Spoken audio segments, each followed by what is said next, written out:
NMIS, l'école française. Unité 3, leçon 2, types et propriétés du sol. Les types de sol. Le sol est classé en 3 types différents, selon le genre de particules qu'il renferme. 1. Sol argileux, formé de particules d'argile et de limon, peu de sable et d'humus. 2. Sol sablonneux, formé de particules de sable, peu de limon, d'argile et rarement d'humus. 3.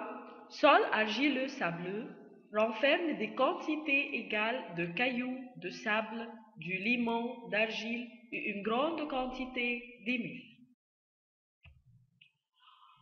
Maintenant, on va faire une comparaison entre les caractéristiques des différents types de sol.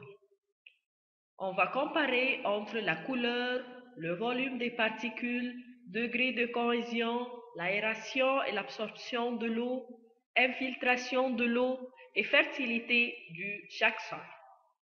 Si on compare de point de vue couleur, le sol argileux est brun foncé, mais le sol sablonneux est jaune et le sol argileux-sableux est gris. Si on voit le volume des particules, le sol argileux, c'est particules de petit volume, mais le sol sablonneux de grand volume. Le sol argileux-sableux, mélange de grand et petit volume. Et vous allez voir dans les autres points de comparaison que le sol argileux-sableux est moyen dans tous les points de comparaison. Pour cela, le sol argileux-sableux est plus fertile, mais le sol argileux est de fertilité moyenne et le sol sablonneux est de fertilité faible. Pour cela, chaque sol est convenable à la culture des différentes plantes.